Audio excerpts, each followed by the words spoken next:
I think most sales professionals are suffering at a level they're not even really aware of, and it's because they haven't challenged how they try to connect and create influence.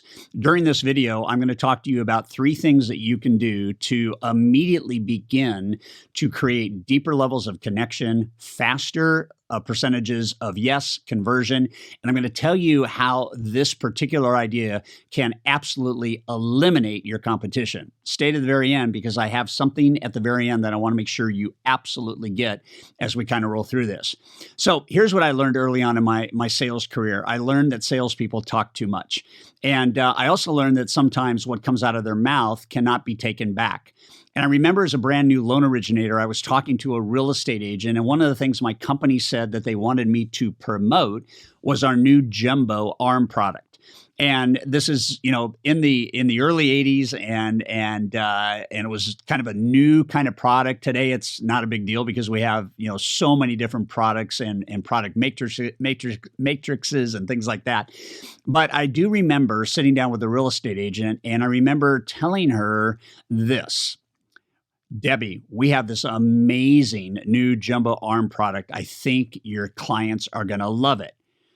Okay. She looked at me and she said, I don't ever sell a home in that price range. I mean, I don't think any of my buyers are going to need a jumbo ARM product. And that's about how fast I realized, oops, I wish I hadn't said that. I wish that I had kept that back. And I think what ends up happening today is that, and in fact, I don't even think, I know it with absolute certainty. Most sales professionals, lenders, brokers, real estate, listing, sales, doesn't matter. Most people talk too much. And when they talk too much, they literally lose the potential of that converting to a sale and then a long-term relationship. So the idea of questions is not a new idea, but the idea of going deep with questions should hopefully change the way that you think about this idea. So I want to ask you just 3 questions real quick, and then I'm going to give you 3 ideas. Question number 1, do you ever feel like a sales conversation is getting lost? And what I mean by that is, do you ever feel that you're losing track of where you are in the process? And no matter what your answer is, the add-on question is, could that be better? And what I think is really critical about this question is that you will answer how good you are at asking the right questions. The second thing, are you observing positive buying language, positive body language? When you're asking the right questions, you should be able to see the emotion emote from a prospect that you're working with. Again, whether they're a seller, a buyer, an agent, a consumer, doesn't matter. But that should be what you see. You should start to see positive body language. Smiles, yes. Nods, tears, leaning forward, leaning back. Those are the things that are emotionally signals to you that you're on the right track. And then the third is, are you really listening, actively listening for the solution that the consumer needs from you? So we believe that you need to listen with the intent to solve, not the intent to sell.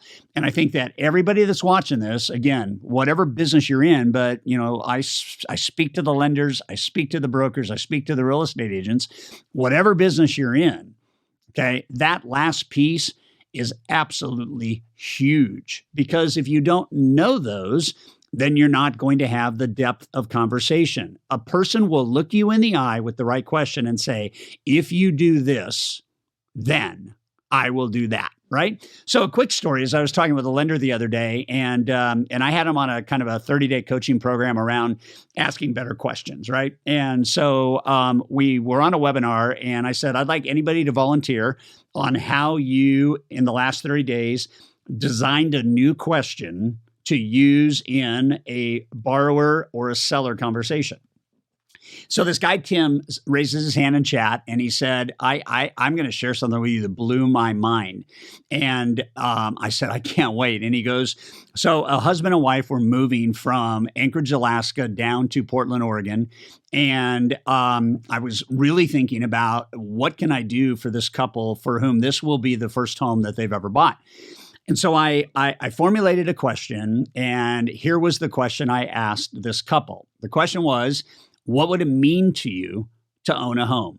And within about 20 seconds, both the husband and wife were crying. And as Tim deepened the listening of the conversation through the emotion, this would be, and they would be, the buyer and co-buyer, the husband and wife, they would be the first family in the lineage of the entire family, centuries, to actually own a home. And for them, it was that emotional. And what Tim began to explain was that was the only question I needed to ask, because everything then became, how do I help them? How do I help them win? How do I help them become the first couple in the family's history to actually own a home? You can imagine how compelling that is. So you've got to do this in a way where you're listening with the intent to solve, not sell. Okay? So those are the questions. How can I help you? Okay, what would it mean to you? As you think about buying your first home, what does that look like? As you think about selling your home, what's important to you in the next 30 to 60 days? And then what's important to you long-term in your real estate strategy? It's all about questions, right? And I want the questions to connect at the heart. So now, if you think about, okay, I like this idea. I like the idea of getting to yes faster. I was just on a webinar an hour ago with 100 real estate agents in a room and a lender that had asked me to kind of speak briefly on this. And it was amazing to see how the response was around this idea of, we need to do this as a team. So 3 solutions right now on how to use questions influentially. Number 1, take the spotlight off of you. Take the spotlight off your products and services, take any pride and confidence out of the conversation, and connect. 20 years ago, a movie was called Glen Ross, and it featured Alec Baldwin as a motivational speaker, and it was teaching the sales team of 4 guys how to always be closing. That was the ABC of selling then. Today, the ABC of selling is always be connecting. Okay. And so the first solution, the first step you need to take is, how do I ask one question that allows me that connection immediately? So that's number 1. Number 2 is really discipline yourself in the art of listening. Listening is so critical. And if you don't listen, then you're going to lose the buying signals. You're not going to be aware of actually what to offer. And so if you understand the first step, connection, you understand the second step, become a master listener. Okay.